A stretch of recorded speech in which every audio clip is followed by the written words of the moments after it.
Hi, my name is Kibla. I'm from the Brothers Geek Out podcast, and I want to say a massive hello to Arthur Max. How are you?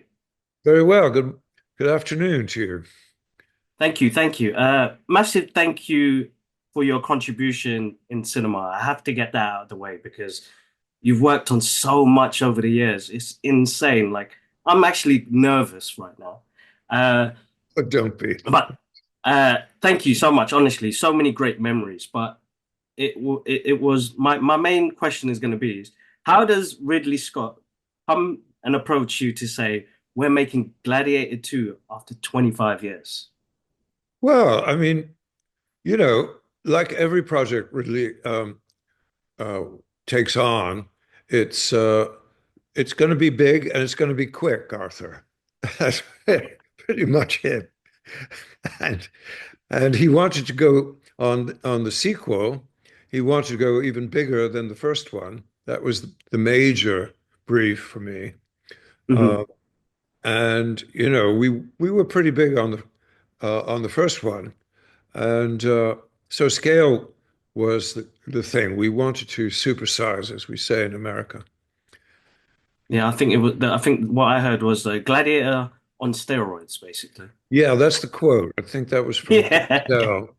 yeah, that's right, that's right. I mean, production designing is like changed over the years since like the sort of advancements of technology coming into it. I mean, going from traditional designing like you did before to it now, what is that process like now with a movie like this, with larger battle scenes and larger action scenes? Like, Well, like everything else in the world, we've gone from analog to digital. And whereas Gladiator 1 was basically a handmade film, uh, hmm.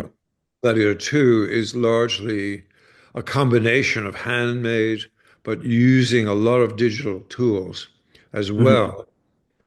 We can make many more um, statues, for example, and talking about very large ones, 6, 7 meters high, much more quickly and easily by making small maquettes Mm. several feet high on a tabletop and scanning them and then blowing them up uh, to be carved out by machinery, multi-axis robotic cutting machines. Designing the sets, doing the drawings by hand for the first one versus doing them digitally these days is a lot quicker. Hmm. And so we were able to stretch a bigger canvas this time, and try to capture the true scale of ancient Rome, which we had our limitations on the first one. I think we did as well as anyone could have done at the time, but now, with set extensions digitally, we could go as big as we like. There were practical things as well we had to expect, Hmm. uh, particularly in the Colosseum, because of the naval battle, the mock naval battle. We had to allow for the actual depth of water, so everything got raised up, and to bring ships into the Colosseum.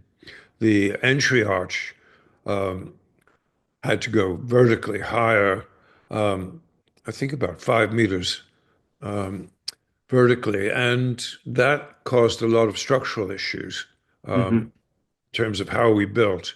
And there were many, many technical challenges along the way that we didn't face on the first one to get the I, scale up, not just building more sets, but raising the roof, as it were, on everything to get the sense of the power and the majesty um, of ancient Rome. no, it looks absolutely amazing, and I could understand the challenges you could have had during that time period of thinking, how am I going to get this naval scene done? Because water and Colosseum, and it's an amazing scene, by the way. Well, the Did naval you? battle, Yeah. we decided, strangely enough, to take it to the desert. and Ah, reuse a set that I had done for Kingdom of Heaven as oh my Jerusalem God. and revamp it completely Wow. and extend it more and add a port to it and give it a complete stylistic makeover so it became Numidia. And Yeah. the visual effects department convinced us all that it was more practical to do the naval battle in the desert in dry and add the water Oh no. later than it would be to work in actual water, which we eventually did in Malta, where we went to the studio tank, which is an enormous tank about the size of a soccer pitch, and built a piece of the Colosseum in there for the close-ups and stunt work uh, during the naval mock naval battle. That is absolutely amazing. Arthur, I think my time is up, but I just want to say a massive thank you from a fan to you for making the time for me today. It's been my pleasure. Thank you. Thank you. Take care of yourself.